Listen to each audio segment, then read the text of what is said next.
say to you, please hand me that glass, what am I getting? I'm getting the vessel and its contents. How could you ever give me the water without the glass?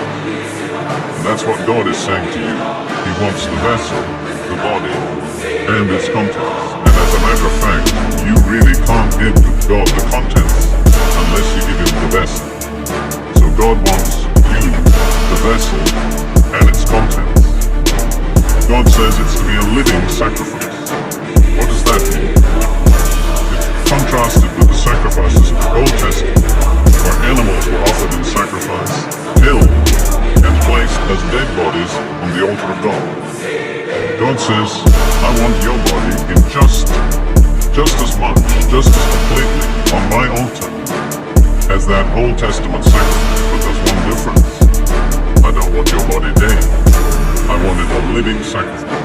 You see, a very down-to-earth God says it's your body I want, and when I have your body, I have you. When you place your body on God's altar, it becomes holy. It's sanctified. It's set apart to God. That is an act that you have to make. It must be your decision to make your body totally available to God. What does that mean in practical terms?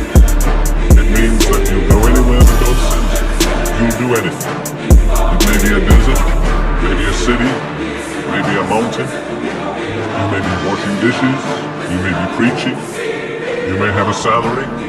You may have no salary. You've renounced all those decisions to God. You've simply handed over your body to him and said, here it is, God.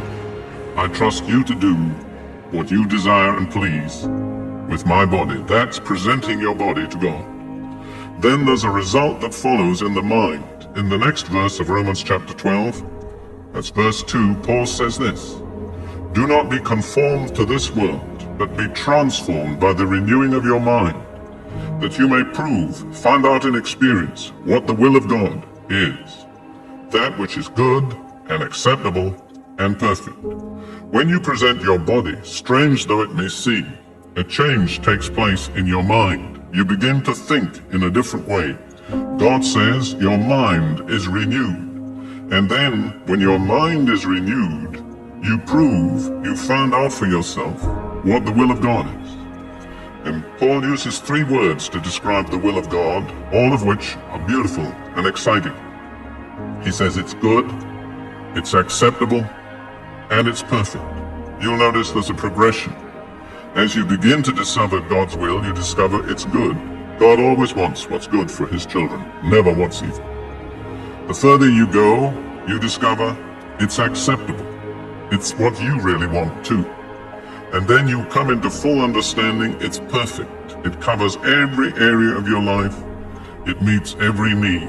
There's nothing that isn't provided for your good in the perfect will of God.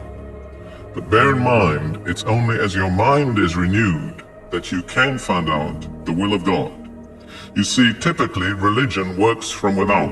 It starts trying to change man from outside. But God works from within. He says, when I can begin to change your mind, then you'll change. Your whole way of life will change. And I'll be able to reveal to you my will, which is good, acceptable, and perfect.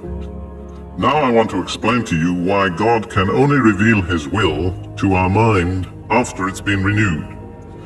Before God makes this change in our mind, the mind that we have by our old fleshly nature is not something that can receive the will of God.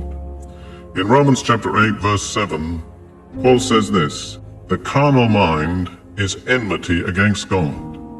I think it becomes obvious that a mind that's at war with God cannot receive the revelation of the will of God. And if you're really going to find the fullness of God's plan for your life, you have to ask yourself, am I willing to let that old soul life go? Am I willing to stop thinking in those old ways? I want, I think, I feel. Am I willing to let God change me from within by renewing my mind? That's a decision you have to make.